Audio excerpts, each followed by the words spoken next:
Welcome back to Worth the Effort Woodworking. As you can see, we're at the new shop, and one of the first projects I have to do is get the shelving system set up so I can put all my wood and tools and stuff up. And there is the shelving system. Now, I have another video on this design, where I'll put a link to it right there and down in the description. But basically, this video, instead of talking about why we're doing it, we're just going to talk about how we're doing it. How to set up a massive workshop storage system on the cheap. And that's a key, on the cheap, because my entire system is probably going to cost maybe the price of one of those 4 shelf steel units. Now, the shelves I'm going to be installing in this video are back in our back storage room, for lack of a better term. It is roughly a 25-foot long wall, and I want to put shelving from the floor to the ceiling for all my turning blanks and tools I don't use that often, jigs, that kind of stuff, and leave a lot of space for future expansion. So the first thing I'm going to do is clear out all this stuff, and then we will talk about the first step of installing the shelving, the way to make it safe. So the first thing I need to do is put a safety board all the way across the top up here, and that's just to anchor. It's not going to hold any weight, but I want to be able to anchor to the wall, and having one board running all the way across me, and that means I can anchor it anywhere I want, and that just prevents it from falling this way in case kids ever come out here to run around or accidentally climb on it. So the first thing I'm doing is trying to find all the studs, which means if I can find the nails, which these little magnets would help me do, I should be able to find the studs. Now, I'm installing these by myself, and I want to make sure that I get this kind of even. So what I've done is I've cut 2 boards to the height that I want the safety rail to be at. I put a nail right in the middle, and if you just kind of hold it by that middle section, you'll find the balance point. That's going to be plumb. And then just line it up with a stud or something like that, just to anchor it a little bit. And now I can come over and just kind of place it on that. And because those 2 are the same exact height, I know that's going to be parallel.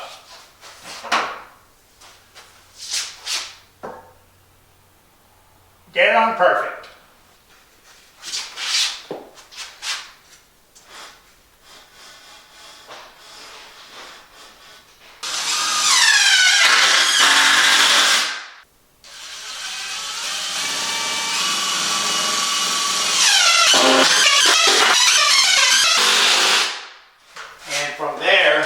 From there, all I gotta do is undo these and move them down and do the next row. Now we gotta start making the uprights, the stuff that's gonna really hold the weight. And to figure out how many we need to make, we gotta figure out the spacing of our shelves. And me being the cheap guy, whenever I designed these, I designed them based off of sheet goods. And as you can see, we got factory paint on both sides. So a 4x8 sheet, I basically cut down, leaving it 4 feet wide, and then I just cut them into 2-foot strips. And actually just a little bit less than 2 feet, taking into consideration that saw curve. So, I know that my spacing for these shelves needs to be 4 feet across. So in my example, I'm going to need 5 legs in the back and 5 in the front, and the backs are going to be different because they're going to wrap over this. I lost a clip. Basically, what I was talking about by fitting them is that I cut a little notch on them. Right here is a simple matter of using my circular saw, getting it quite a bit lower and quite a bit higher. You'll notice that there's a big gap there because I wanted no weight to be sitting on this piece right here. I wanted its only function to anchor to the wall. And that little notch allows me to put 1 screw in to each one of them, and that anchors to that, and that will prevent this from falling out this way. I put only 1 screw because I wanted it loose at this point in time so that I can align it. So it's got 1 pivot point that it's rocking on. So the next step is we are going, and the space between these is basically 48 inches, the width of one of those sheet goods. Well, I made it 48¼ inches, and I did it very consistently by just creating a spacer right here. going along until I've got them all down. So all of these are 48¼ inches wide. The next step is to create the actual placement for the shelves. And that's going to be boards that we run across here that can then screw the shelves to. Now, I'm a firm believer in not having things on the floor. It makes cleanup a lot easier, especially if you can just get the leaf blower and blow stuff out. But I do understand sometimes you just need to slide like a tub or something there. And a lot of what I use are based on these kind of standard size, what is it? 66 quart tubs. And they are roughly 14 inches high when they have their tops on. So I would like to make the bottom shelf along all the way across right at 16 inches so that I can slide the tubs in fairly easily underneath them. Now, already having determined that I'm happy with the flatness of this concrete, to get that 16 or 19 and a half inches, I cut two 16-inch spacers out of scraps. Got one down there and one right here. And all I need to do to get this bottom shelf to my perfect height is to rest it right on top of those two, getting it about the distance off the edge I want. And once again, I'm only going to put one screw into each one of these at this time. But the kicker is when I put that screw in on the next one, I'm going to use the same exact spacer I did on the top. So even if these are not perfectly parallel at the moment, excuse me, if these uprights are not perfectly plumb at the moment, they'll be parallel and I can plumb the whole thing at once.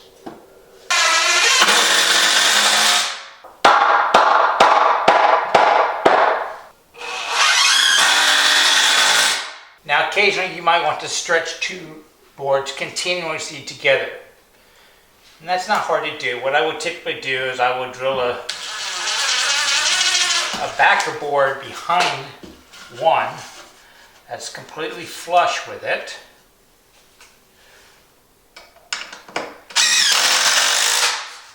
Nice like that. And then when I put another board up, it has something to line up against, and then just drill these together, and I have stretched it out.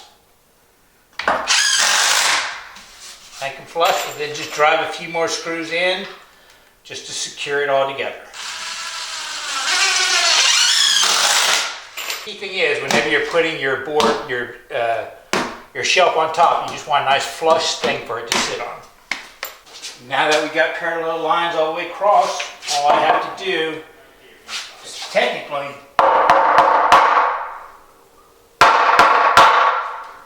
true up one, and they should all be true going down, but you can check it. To lock the whole thing square, just drive in a second nail everywhere we just put in one.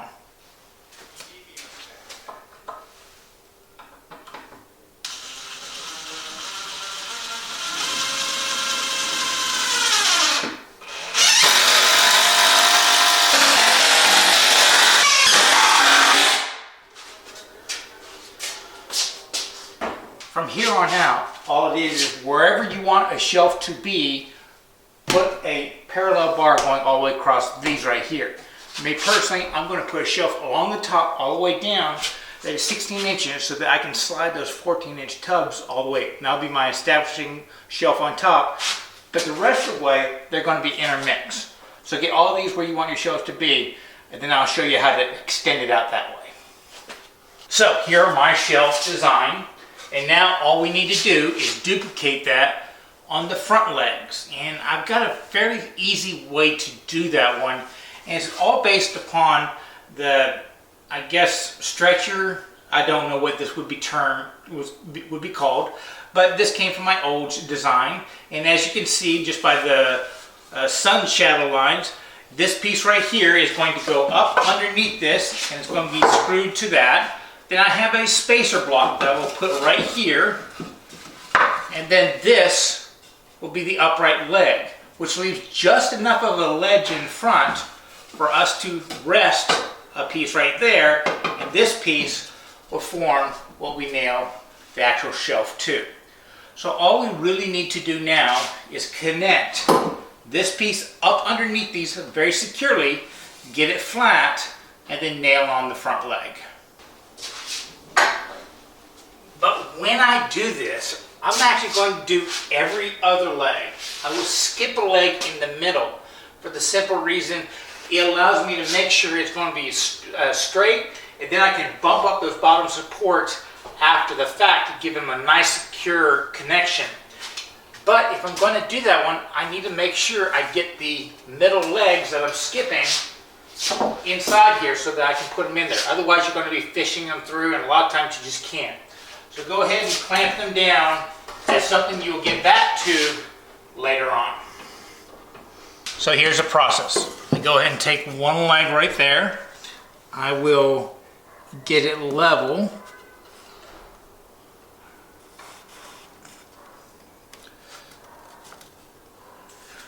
And I will secure it with one screw. Next step, I'll put the level on top. I'll put my spacer up underneath the board. Then using a quick clamp, just clamp the whole thing together so it's one solid piece. And then I can position the upright leg.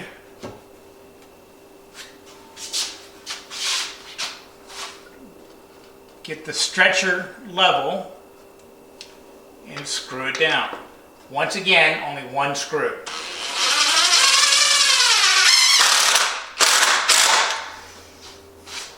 Now the bottom's going to be different. I'm going to take that same support section, I just turn it upside down to give it a nice little foot, and then I will secure it to the back with just a screw. Once again, one screw.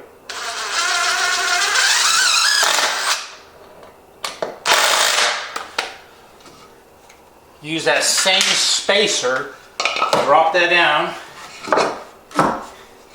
and now when I secure the front of it, I will have my leg, my front leg, exactly parallel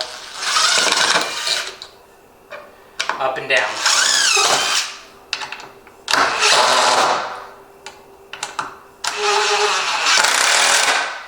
So now for the rest of my way up for each one of the shelves, I don't have to worry about that center spacer. All I need to do is bump it up,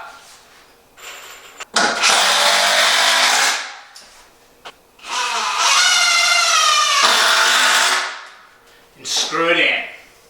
And now that it's secure, I can go ahead and put that second screw in all the places I only had one.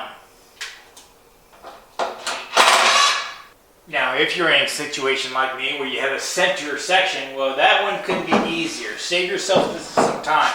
Just get the absolute straightest board you have in your stack, clamp it to the two outer ones, and then that is your setup for getting the supports all lined on the middle one. And that'll let you get the center supports dialed in perfect.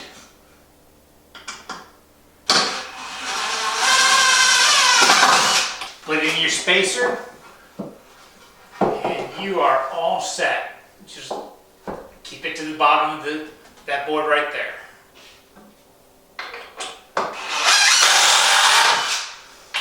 Now to lock this whole thing together, I'm going to go find that 48 1/4 inch shim, the one we did to space the backs. So if I get the back space exactly like the fronts, the whole structure will be parallel, and we can then proceed to getting all the last little bits done up and putting the shelves on. So, grab the long board, make sure my overhang is close, secure this side with one screw.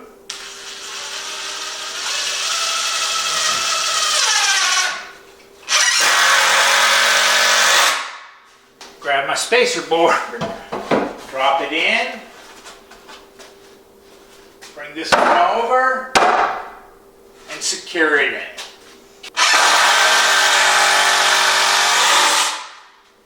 Rinse and repeat.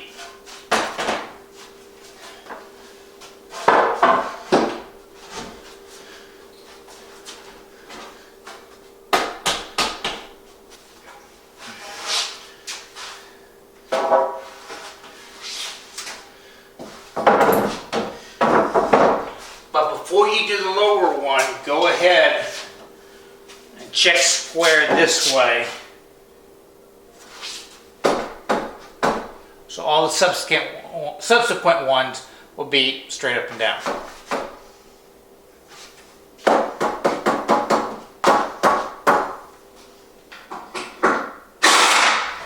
And just like that, we have a completed structure. Everything's in alignment, everything's ready to rock and roll. So all I need to do now is go ahead and put the last of the stretchers on, and every time I have one side, I'm going to put the other side just by bumping it up and screw it again. Eventually the weight coming down on it will settle on those and it'll make it nice and secure.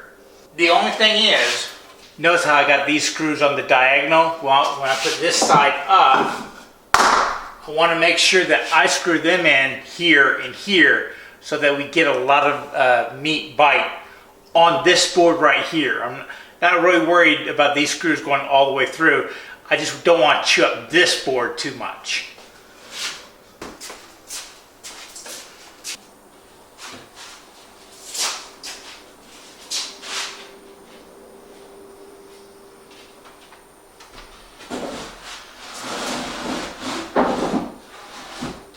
Assuming you've done everything right, the actual installation of the shelving couldn't be simpler. Some people are worried about the strength of OSB. It hasn't been a major concern for me, and I've really loaded these up with a lot of weight.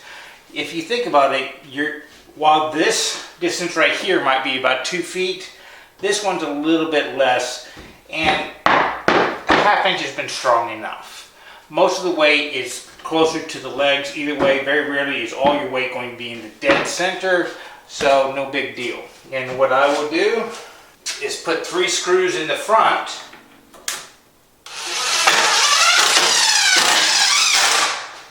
and just 2 in the back corners just to keep them from riding up.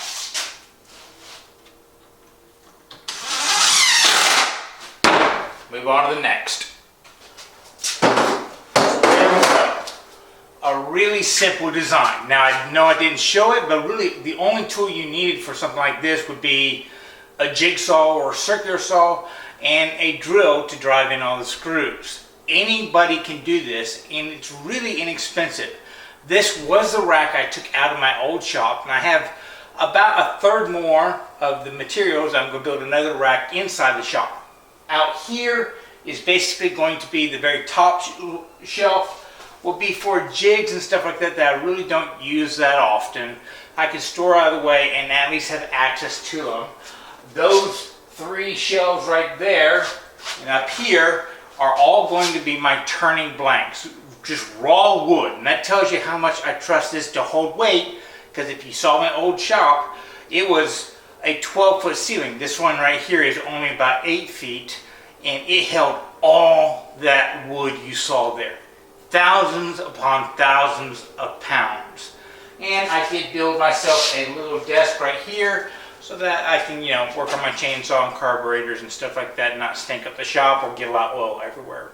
This right here, being right next to the back door, is where I will store a lot of my art market stuff, tents and that kind of stuff. So it'll be good use, but basically it's going to be the raw material that is slowly drying, and it'll be outside the shop. Well, I hope you enjoyed this, picked up a few tips.